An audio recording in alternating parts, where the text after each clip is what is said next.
I hereby introduce to you Mr. Michael Veazey. Starting a business on your own can be lonely and worrying. Selling online multiplies this issue tenfold. Getting expert help is a great way to reduce anxiety, wasted time, and confusion. The Amazing FBA mentoring program is in its fourth year of helping sellers to get started on Amazon. By now, we have former clients who have, starting from scratch, done 6 figures and even in one case 7 figures a year. Obviously, these are not typical results. These are exceptional people. Nevertheless, we can help you get launched faster, safer, and with a much higher chance overall of success.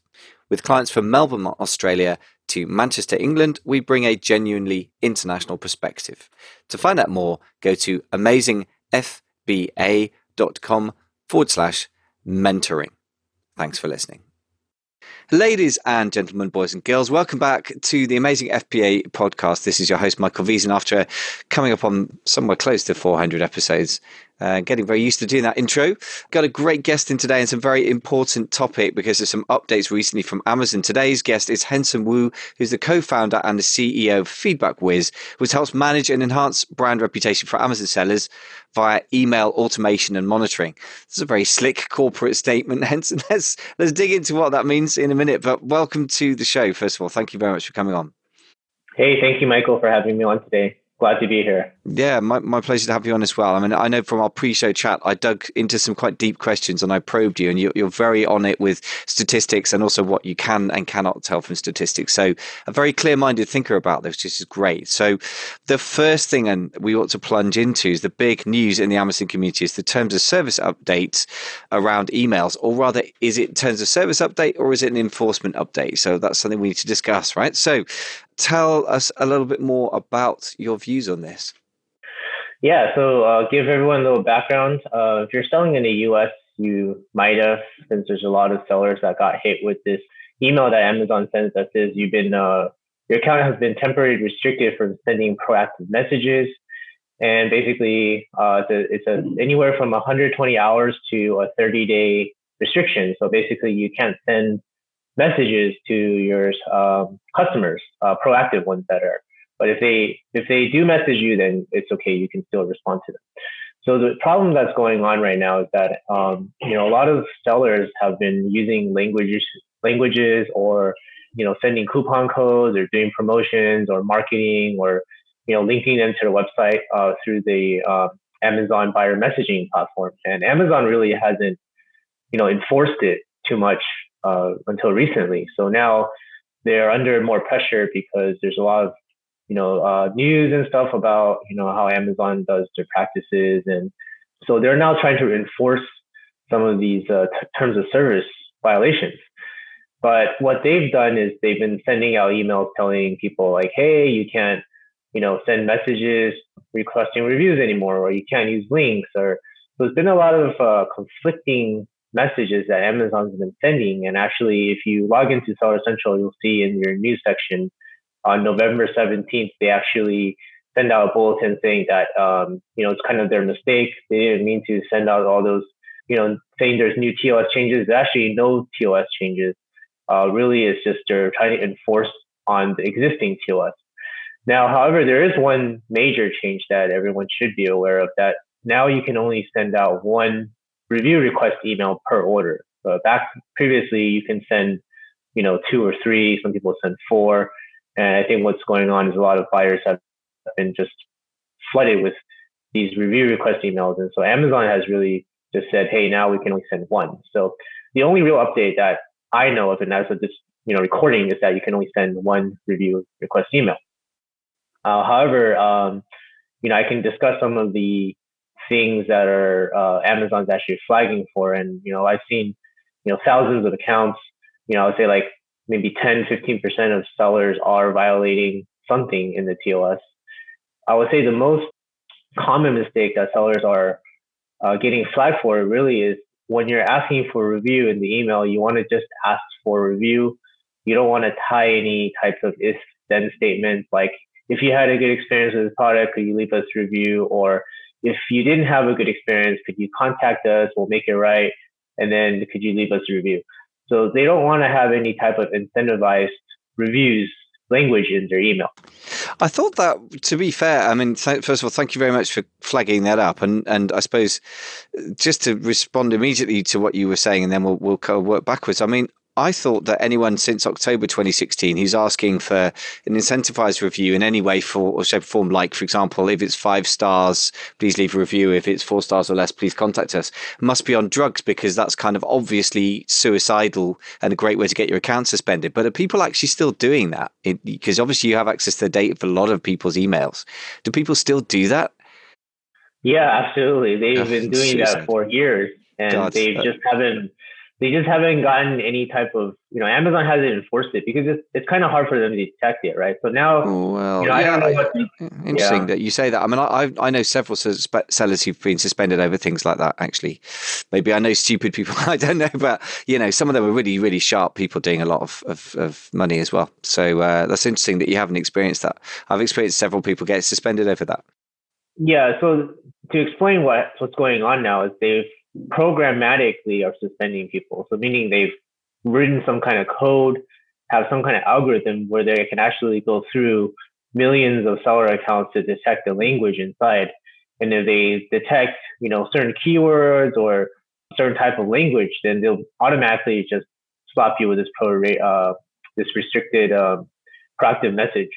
Now, not everyone that's been hit with it is actually, violating something. So definitely check your messages to see if there's any type of like if-then statements. We see a lot of accounts with if-then statements are getting flagged. So try to avoid keywords like good experience or positive experience.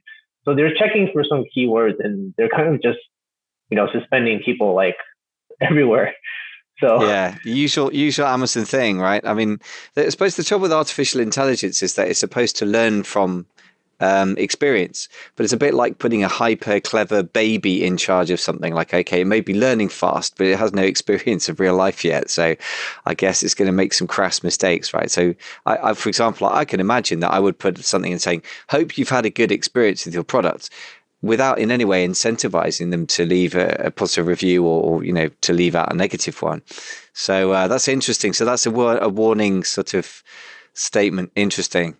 Any other sort of phrases that you think are actually triggering that particular sort of algorithm update? I would just avoid any positive or good experience or bad experience. Basically, I think what's going on is they can detect the links inside your email. So if you have a review request link inside your email, they're checking to see if that template has any of this, they call suggestive language. So if you're asking for review, just keep it very simple, unbiased. Don't use any type of, statements or conditions, and just keep it short. You can actually, in inside feedback with our preloaded templates, we actually loaded the exact template that Amazon uses to, ask for reviews. So if you really want to be safe, you can just use that template, and you'll have no issues because that's made by Amazon. That's why Amazon uses. Brilliant. Although I have to say, the cynic in me says, well, I've dealt with that kind of thing with Amazon before. They're not that consistent with themselves, because probably somebody in Department A made that email and somebody in Department B is reinforcing it. But you're right. We could at least, the very least, if we get some problem, we can go back to Amazon and say, hey, this is your template we're using. So that should be a decent safeguard. Okay, great. So thank you very much for flagging that all up. I mean, first of all, we need to calm people down, so it's not a total disaster. So your account's been temporarily restricted. It sounds like that's implemented by an algorithm, so we need to avoid certain keywords. But actually, as far as you can say, apart from the new change to only one review request per product, that's per sale per product. Is that, just to check that one? That's per order. Per order. Okay.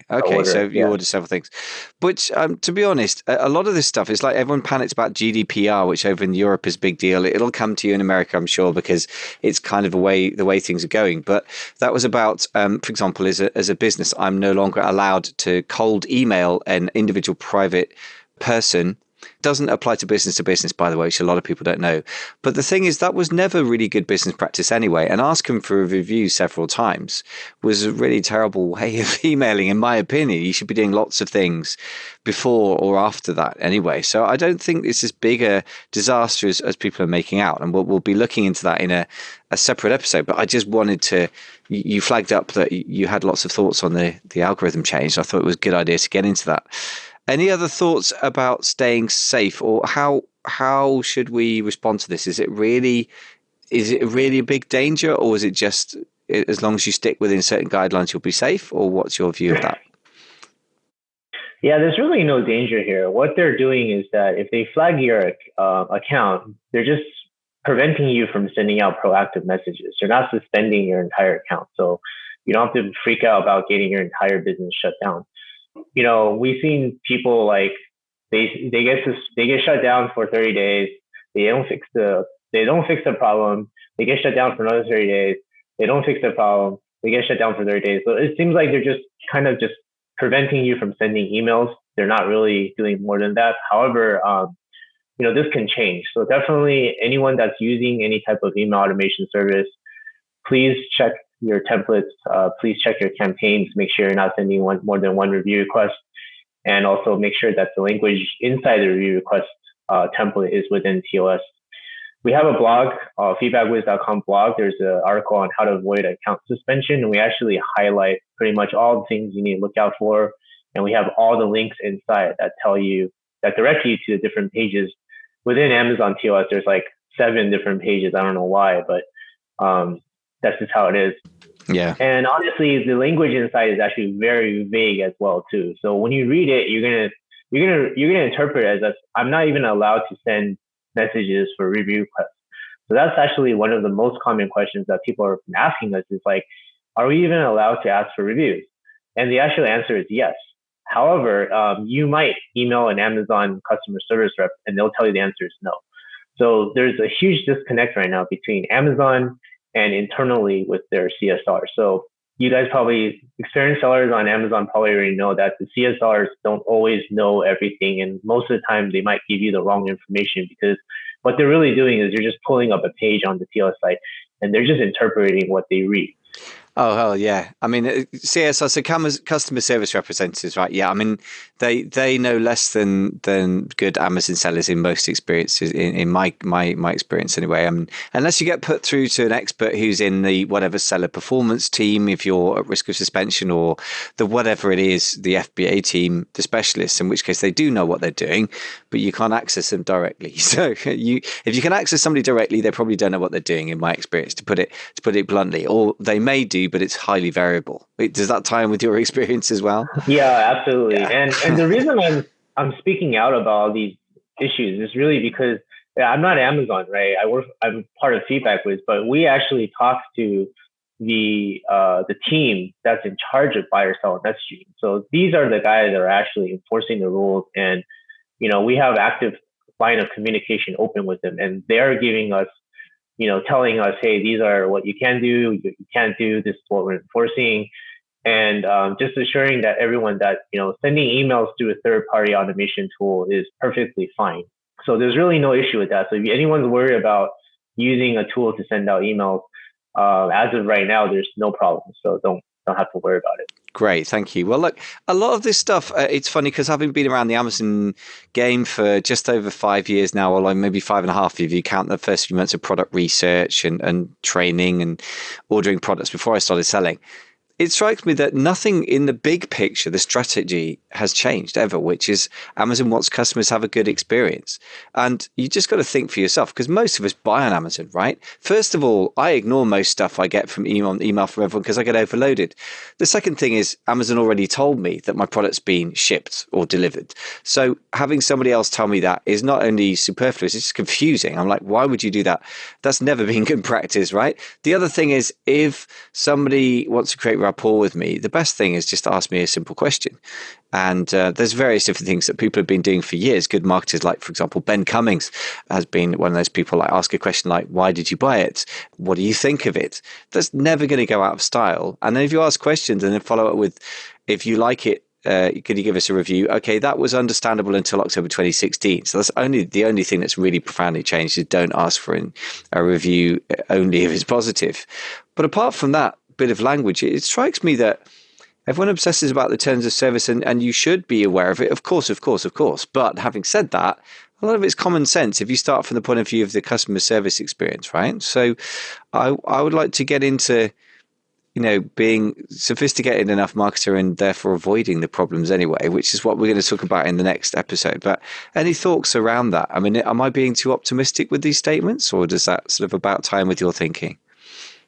No, you're absolutely right about this. And, just people are just tired of getting emails and, requests or things like that. It's just too much, right? So that's the problem, is that if you're trying to get reviews, it's very hard on Amazon, right? They've pretty much shut the door on, all the different ways you can get them. However, they are allowing you to use email automation or review requests to ask your customer to leave a review. So if they allow you to do it, you got to maximize the opportunity. So in order to maximize the opportunity, you have to make sure that whatever email you're sending, since now you only have one shot, right? Before you had multiple shots, now you have one shot. So you got to make sure that whatever you're writing in that email, first of all, it's within terms of service. Second of all, it has to be personalized. And like you said, you need to build some kind of, connection with the customer, or provide them some information about the product. It's not about just asking for reviews.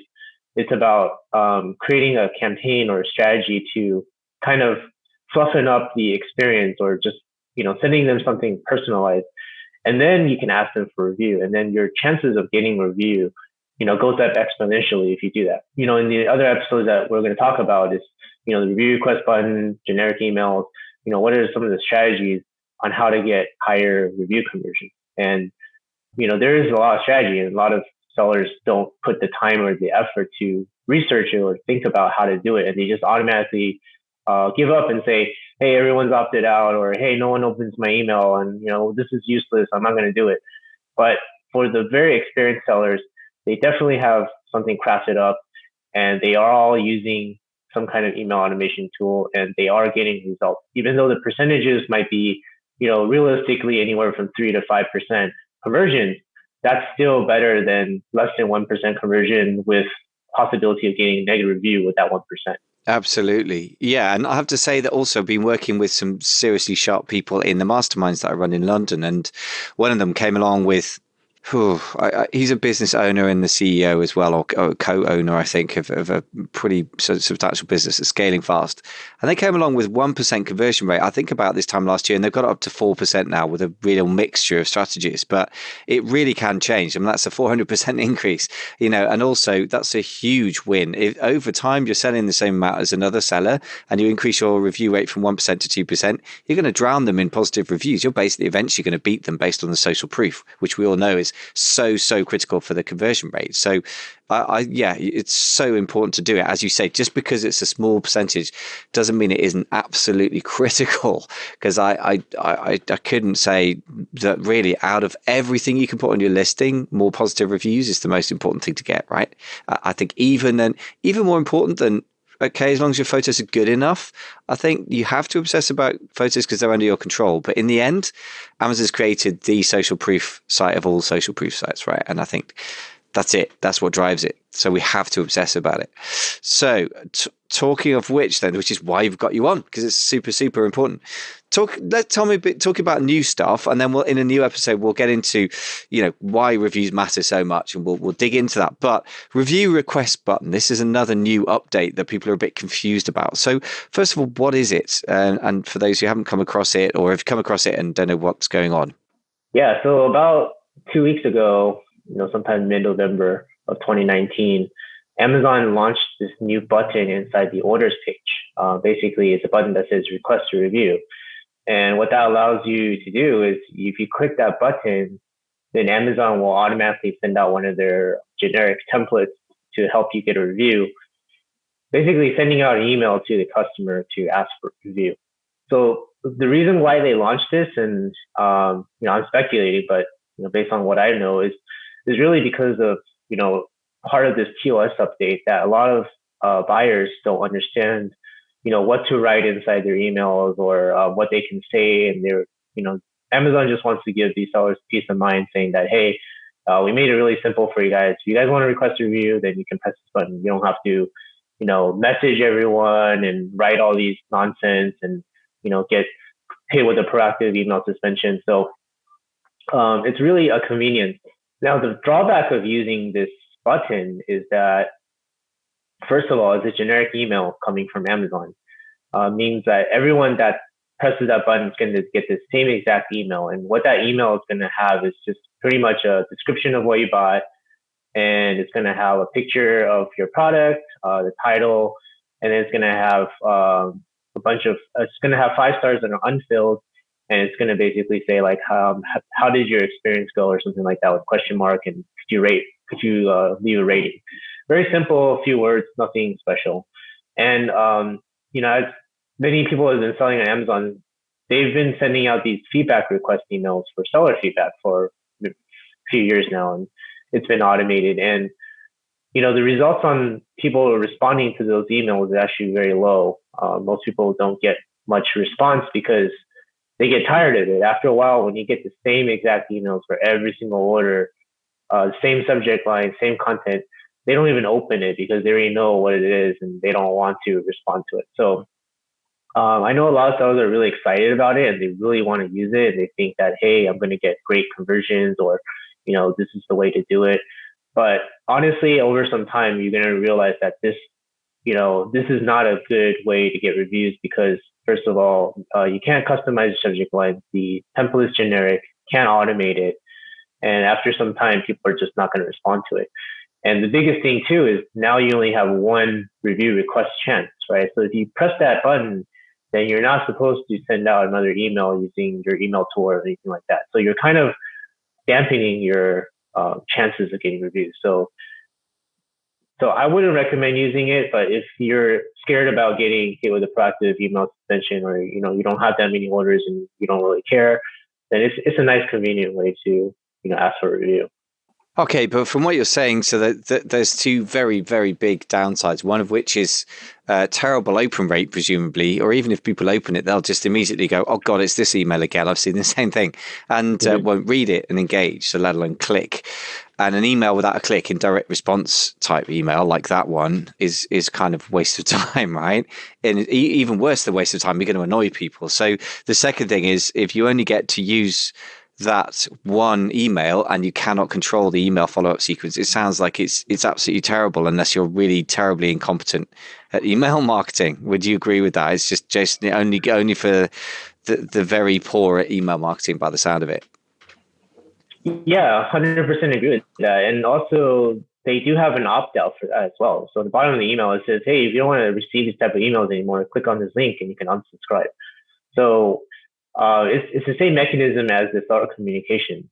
I believe over time, this probably would get more unsubscription because this is just a generic robotic email. And, people might just not want to respond to it. Whereas seller communication, a lot of people realize when they buy some product on Amazon, they sometimes will get something from the seller, like an ebook or a guide or, how to use these products. So they might still be more open to have that kind of communication rather than just getting these generic review request emails. And the other thing too is this review request email doesn't go through buyer seller messaging. It's sent through a different mechanism. So if you open buyer seller messaging, you're not going to get any statistics. You're not going to see your open rate. You're not going to know who you send it out to. The button disappears over some time, but it's still very early. It's only been out for like less than a month. So this is all the information we have right now, and we don't know what Amazon's going to do with this in the future. I don't think they're going to automate it because it's just a pain in the ass to automate things like that, and there's really no value for them to do it. So I think it's just a one shot for sellers to make their life easy. So yeah, it sounds to me highly unattractive because I guess as a marketer, I want control. So number one, I know from my marketing, I'm not a brilliant email marketer on Amazon, but certainly with Amazing FBA, which is more under my control and people are more connected with the personal brand. But I know that different subject lines get incredibly different open rates. I mean, much more, even though I just think I'll just do it for the sake of it. I always A/B test every email like now I send out, because I just always find it shocking, like 20% versus 37%, like almost double, just from a few different words. And that means every single other word I've written, if it hasn't been open, is a waste of time. So it's absolutely critical to be able to control the subject line, I would say. And also the fact that you get no statistics, even worse, because I can't even see whether it's effective or not.